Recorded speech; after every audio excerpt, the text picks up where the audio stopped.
नमस्कार,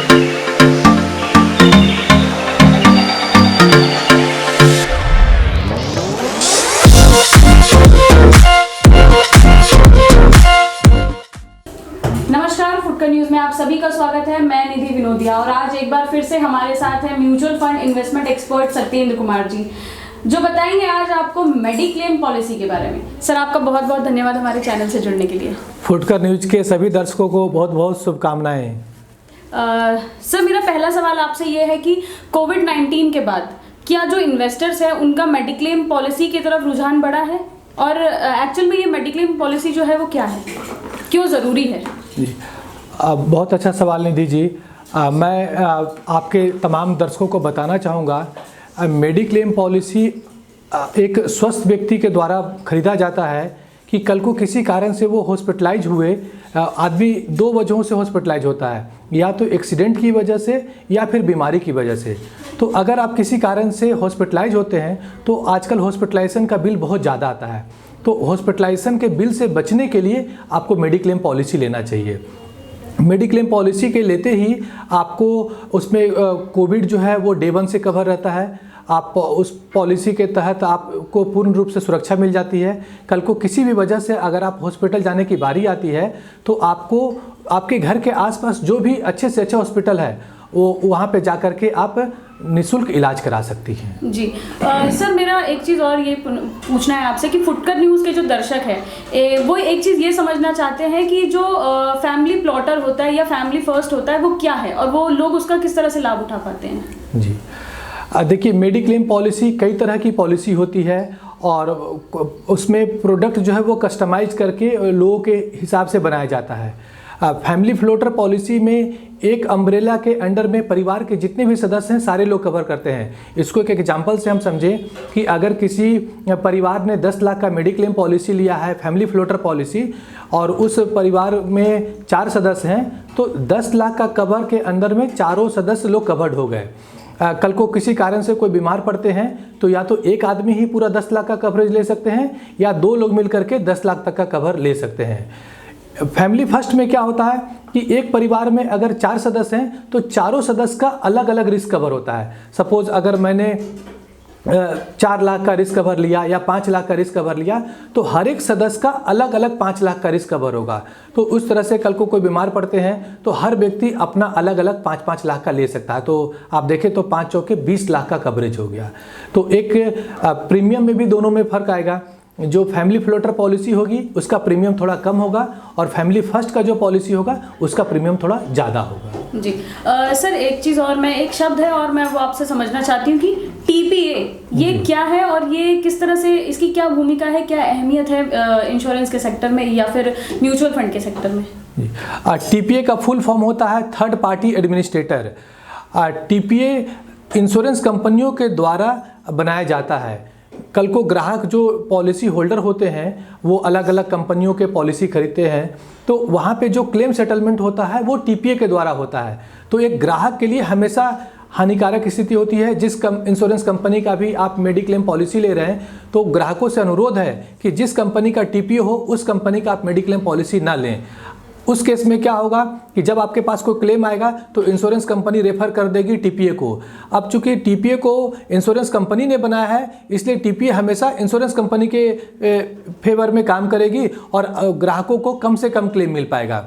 तो सभी तमाम दर्शकों से अनुरोध है कि आप मेडिक्लेम पॉलिसी लेने से पहले आप पता करें, चाहे आप जिस कंपनी का भी मेडिक्लेम पॉलिसी ले रहे हो, कि इस कंपनी का कोई टीपीए है या नहीं है। आप कोशिश करें कि जिन कंपनियों का टीपीए नहीं है आप उस कंपनी का मेडिक्लेम पॉलिसी लें, तो आपके लिए ये ज़्यादा लाभदायक होगा। जी सर, एक चीज़ और ये पूछना चाहती हूँ कि सर ये जो मेडिक्लेम है इसमें सर टैक्स रिबेट मिलता है, टैक्स से छूट मिलती है? जी, भारत में 2 तरह के टैक्स रिबेट मिलते हैं। एक तो एटीसी का जो रिबेट होता है उसमें 1.5 लाख रुपया मिलता है, और मेडिक्लेम का जो सेक्शन है वो 80D आता है। 80D में अगर आप किसी भी मेडिक्लेम पॉलिसी कंपनी का अगर आप मेडिक्लेम पॉलिसी खरीदते हैं तो आपको 25,000 रुपये तक का रिबेट मिलता है। आपके एनुअल इनकम से 25,000 रुपये सीधा ही डिडक्ट हो जाता है। और दूसरा एक क्लॉज होता है 80DD। इसमें अगर आपने अपने डिपेंडेंट पेरेंट के लिए मेडिक्लेम पॉलिसी लिया है तो आपको इसमें 35,000 तक का अलग से टैक्स रिबेट मिल जाता है।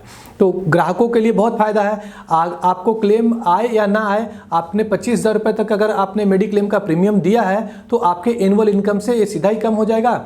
और अगर आप 30% वाले टैक्स ब्रैकेट में हैं तो आपको 30% तो डायरेक्ट टैक्स बच जाएगा।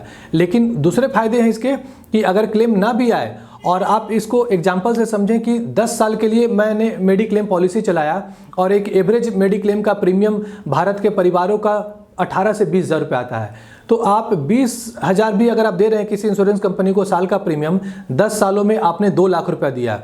एक बार भी परिवार के सदस्य में से कोई एक भी हॉस्पिटलाइज होंगे तो एवरेज बिल 2 लाख रुपए से ऊपर होगा। और जो भी देश एक समृद्धि का एक सूचक है कि आप यूरोप को देखें, अमेरिका को देखें, कनाडा को देखें, वहाँ पे लोगों के पास मेडिक्लेम की जो पॉलिसी का जो एवरेज रेशियो है वो 80% से ऊपर है।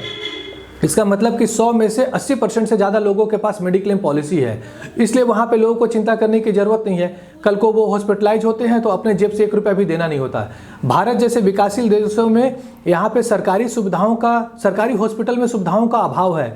जो मध्यम वर्गीय तबका है या जो हाई क्लास तबका है वो सरकारी अस्पताल जाने से बचते हैं, और जब वो हॉस्पिटल जाते हैं और मेडिक्लेम पॉलिसी नहीं हो तो 8 लाख 10 लाख रुपए का बिल आ जाता है। तो आपको बैंक एफडी या जो घर के गहने हैं या दोस्तों से उधार लेकर के हॉस्पिटल का बिल चुकाना पड़ता है। तो ऐसी स्थिति से बचने के लिए आप 20,000 25,000 रुपये दे करके मेडिक्लेम पॉलिसी ले लें और आप निश्चिंत हो गए। पूरे इंडिया भर में इसका जो हॉस्पिटल का टाइप होता है करीब 6,000 से 7,000 हॉस्पिटल का टाइप होता है। आपके पास एक कार्ड बन के आता है, आप कार्ड दिखाएं और एक अपना आईडी दिखाना पड़ता है, और आपका सपोज आपने 5 लाख की पॉलिसी ली है और किसी कारण से आप बीमार होते हैं तो आपको अपने जेब से 1 रुपया भी देने की ज़रूरत नहीं है। 5 लाख रुपए तक का इलाज आपका उस पर्टिकुलर हॉस्पिटल में फ्री का हो जाएगा अगर आपके पास मेडिक्लेम पॉलिसी है तो। और एक और मैं दर्शकों को बताना चाहूँगा कि इसमें 60 डेज और 90 डेज का क्लॉज होता है। 60 डेज और 90 डेज क्लॉज क्या है कि हॉस्पिटलाइजेशन के 60 दिन पहले तक जो आप दवाई खाते हैं, जो टेस्ट कराते हैं, ये भी मेडिक्लेम पॉलिसी में कवर्ड होता है। और जब आप डिस्चार्ज हो जाते हैं हॉस्पिटल से उसके बाद भी डॉक्टर के सलाह पे आपका टेस्ट होते रहता है और दवाइयाँ चलते रहती हैं, तो वो भी आपके मेडिक्लेम पॉलिसी में कवर्ड होता है। तो ग्राहक जो आपका हॉस्पिटलाइजेशन के बिफोर 60 डेज का जो खर्चा है उसका बिल संभाल के रखें, वो भी आपको मिल जाएगा। और डिस्चार्ज होने के बाद जो आपके टेस्ट या दवाइयाँ चलेंगी उसका भी बिल आपको इंश्योरेंस कंपनी देगी। तो आप इसे संभाल के रखें। सर एक चीज़ और, जैसे कि आपने बताया कि पैसे देना पड़ता है, या फिर जैसे कि एक एग्जांपल ले लेते हैं, जैसे कि एक कोई क्लेम धारक है या फिर वो किसी अस्पताल में भर्ती है या उसकी किसी वजह से मृत्यु हो जाती है, तो उसके जो परिवार वाले हैं वो उस पॉलिसी का लाभ कैसे उठा सकते हैं? जी, बहुत अच्छा सवाल निधि जी। अब तक भारत में मेडिक्लेम पॉलिसी के बारे में आम लोगों में बहुत ही कम जानकारी है, लोगों को पता ही नहीं है। शहरी क्षेत्रों में भी ज़्यादातर लोगों को मेडिक्लेम पॉलिसी के बारे में पता नहीं है, और जो लोगों को पता है वो लोग निश्चित रूप से मेडिक्लेम पॉलिसी खरीदते हैं। मैं आपको इसको एक एग्जांपल से समझाना चाहूँगा कि सपोज किसी परिवार ने 10 लाख का मेडिक्लेम पॉलिसी लिया और किसी कारण से जो कोई भी किसी एक सदस्य की उसमें से हॉस्पिटलाइजेशन की वजह से डेथ हो जाती है और हॉस्पिटल का जो बिल है वो करीब 4 लाख रुपए आता है। तो आपका पॉलिसी टोटल 10 लाख रुपए का था और हॉस्पिटलाइजेशन का बिल 4 लाख रुपए है, तो नॉमिनी को 6 लाख रुपया वापस मिलेगा इंश्योरेंस कंपनी के द्वारा। और सभी तमाम दर्शकों से मेरा अनुरोध है कि आप अपने पॉलिसी का बॉन्ड कॉपी जो आपके पास ईमेल पे आया है या हार्ड कॉपी आया है उसको अच्छे तरीके से चेक करें। हर पॉलिसी में नॉमिनेशन होना बहुत ज़रूरी है। जिन पॉलिसी धारकों के पॉलिसी में नॉमिनेशन नहीं होता है तो उनको कोर्ट से सक्सेशन सर्टिफिकेट बनवाना पड़ता है। कोर्ट से सक्सेशन सर्टिफिकेट बनवाना बहुत ही मुश्किल काम है और बड़ा लंबा प्रोसेस होता है। तो इससे बचने के लिए आप अपने पॉलिसी में नॉमिनेशन करा लें ताकि आसानी से नॉमिनी को पैसे ट्रांसफ़र किए जा सकें। जी, बहुत बहुत धन्यवाद सर, आपने काफ़ी सारी जानकारी दी। उम्मीद करते हैं आप लोगों को भी सारी जानकारी मिल गई होगी। अब आप लोग जहाँ भी निवेश करें सोच समझ के करें। आपको पता चल चुका है कि किस तरह से आप अपनी ज़िंदगी को और बेहतर बना सकते हैं, आप अपनी बीमारियों में किस तरह से मेडिक्लेम पॉलिसी का लाभ उठा सकते हैं। ऐसे ही अन्य हस्तियों से आपकी मुलाकात कराएंगे दूसरे वीडियो में। देखते रहिए फुटकर न्यूज़, लाइक शेयर सब्सक्राइब करें और बेल आइकन दबाना ना भूलें। नमस्कार।